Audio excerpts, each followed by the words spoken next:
हमारे सभी दर्शक बंधुओं को राम राम। तो साथियों, क्या सुबह सुबह दर्पण देखना चाहिए या नहीं देखना चाहिए? तो बात आती है कि नहीं, सुबह सुबह दर्पण क्यों नहीं देखना चाहिए? तो इसे हम संत कबीरदास की ज्ञानवर्धक कथा के माध्यम से समझने का प्रयास करेंगे। तो साथियों, संतों की वाणी में जीवन के हर रहस्य को खोलने की शक्ति होती है और कबीरदास जी ने साधारण बातों में भी गहरी आध्यात्मिक शिक्षा बताई है।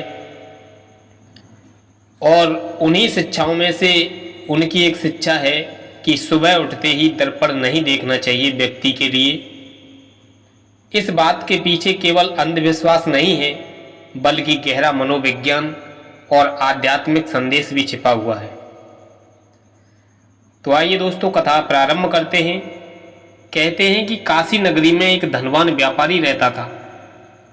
वह बहुत धार्मिक भी माना जाता था, परंतु उसकी आदत थी कि वह सुबह उठते ही सबसे पहले अपना चेहरा दर्पण में देखता था।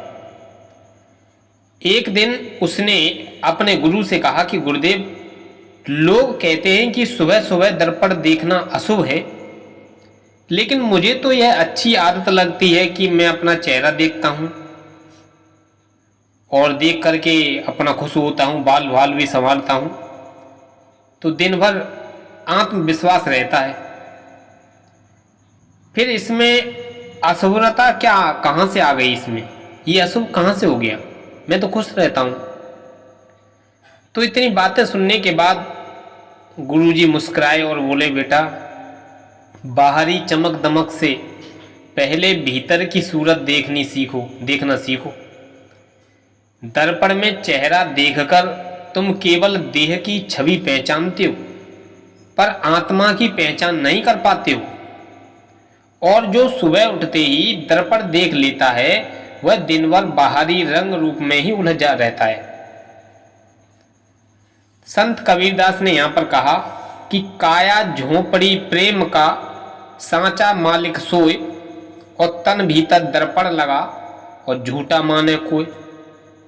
अर्थात यह तन प्रेम का झोंपड़ा है और इसका मालिक है आत्मा, और भीतर ही एक दर्पण है जिसे बोलते हैं हम अंतरात्मा। लेकिन लोग इसे झूठा समझ करके बाहर के दर्पण में उलझे रहते हैं। तो गुरु ने व्यापारी को शिक्षा देने के लिए एक उपाय किया। उन्होंने कहा, कल से तुम सुबह उठ करके सबसे पहले किसी गरीब का चेहरा देखना या फिर किसी अपने काम पर चले जाना। तो व्यापारी ने ऐसा ही किया। संयोग से पहले ही दिन उसने एक भूखा व्यापारी उसके द्वार पर खड़ा था। व्यापारी ने उसका चेहरा देखा और करुणा जागी। उसने उसे भोजन कराया। आश्चर्य, उस दिन उस व्यापारी का बहुत अच्छा चला और शाम को उसे अप्रत्यक्ष लाभ हुआ, अपार लाभ हुआ। दूसरे दिन उसने एक बीमार व्यक्ति को देखा तो उसने उसे दवा दे दी। उस दिन भी उसका मन असीम शांति से भर गया। तीसरे दिन किसी विधवा स्त्री का चेहरा देखा, उसने उसकी मदद की। फलस्वरूप उसका घर आनंद और पुण्य से भर उठा। व्यापारी अब समझ गया कि सुबह का समय अत्यंत पवित्र होता है। उस समय मन पर जिस भाव का पहला असर पड़ेगा, वही पूरा दिन दिशा देगा। अगर आप दर्पण में अपना चेहरा देखकर अहंकार या असंतोष जगाते हो, तो दिन भर वही भाव फैलेगा। लेकिन यदि किसी जरूरतमंद का चेहरा देखकर या करुणा जगी, तो पूरा दिन शुभ हो जाएगा। तो साथियों, कबीरदास ने समझाया कि मनुष्य को सुबह सुबह दर्पण देखने से मन बाहर की सुंदरता और कुरूपता में उलझ जाता है, इसीलिए दर्पण को ना देखा जाए। मनुष्य का ध्यान देह की साज सज्जा पर रहता है, आत्मा की ओर नहीं जा पाता है सुबह दर्पण देखने से। सुबह का समय आत्मावलोकन होता है, न कि बाहरी चेहरे चिंतन का होता है। इसीलिए कबीरदास कहते हैं कि उठते ही भगवान का नाम लो, आत्मा का स्मरण करो, न कि दर्पण में अपनी आकृति देखो।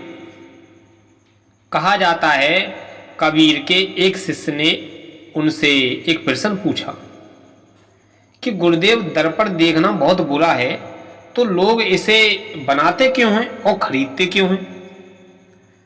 तो कबीर बोले कि दर्पण बुरा नहीं है, बुरी है तुम्हारी दृष्टि। अगर वही दर्पण तुमको भीतर झांकना सिखा दे तो वह साधन बन जाएगा। परंतु प्राय मनुष्य सुबह उठते ही अपना चेहरा देखता है और दिन भर उसी रूप पर गर्व या हीन भाव पालता रहता है, और यह मन की अशांति का कारण बन जाता है उसका। तो सुबह का पहला क्षण बीज के समान है। जैसे बीज में पूरे वृक्ष की संभावना छिपी होती है, वैसे ही सुबह का पहला विचार पूरे दिन को प्रभावित करता है।